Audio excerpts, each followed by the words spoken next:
All right, welcome back. We're here with the Democratic candidate Lenon Beckham in Iowa's 3rd Congressional District. We're going to be discussing some national issues here, too.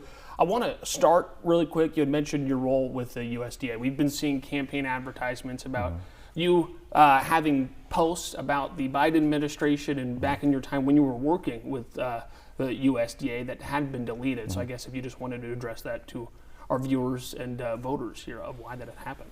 Sure, of course.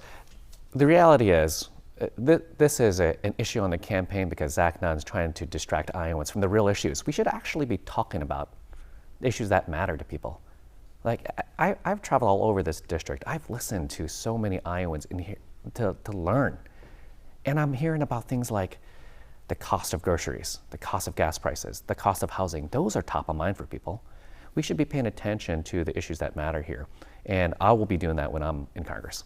So just kind of scrubbing it there too, just looking ahead to the campaign. Okay. I want to discuss the economy here in this state. There are a lot of Iowa families. The rate of inflation is going down, but people still are feeling it at the pump.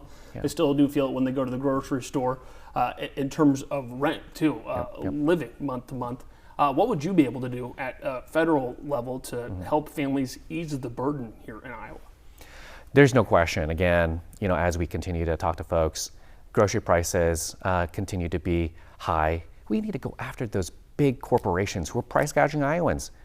When input costs for these big companies who manufacture and produce a lot of the foods that Iowans eat, when they are saving money because their input costs are going down and not passing those savings down to customers like us, that's wrong. We need to go back after and go after those price gouging corporations.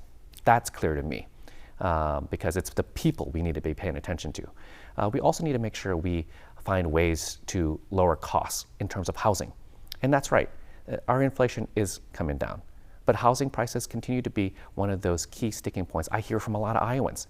Not just from young folks who want to establish themselves and put roots down in a community, but from parents too, who want to see their kids chase their American dream, like I've been able to do in my life. It's really, really important for us to find ways to lower those housing costs. That means going after those big venture capital firms who literally are just buying up all of the housing stock and then raising prices on Iowans.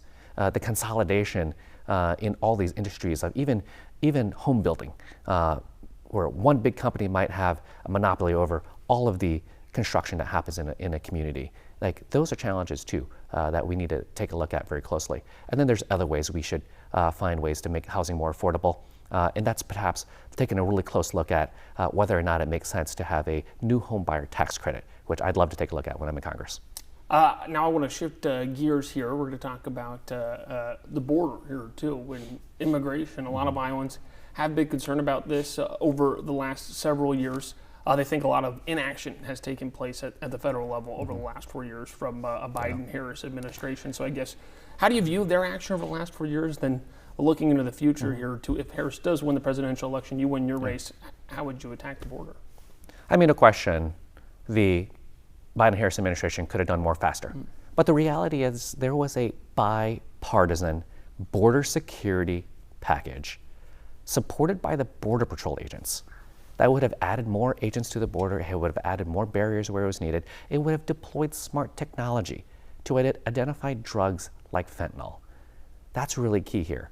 And it also would have forced the president to shut down the border when it became overwhelmed. That was a bipartisan border security package that would have infused the needed resources into the border right now. And for purely political purposes, we saw this happen. Zach Nunn stood silently by when his party bosses killed that bill. And this is the kind of politics and politicians that Iowans are tired of. When there's an opportunity to get something done, we should try to make it happen. That's what we need to do first, secure that border, and I'm all for that. I will support that package when I'm in Congress.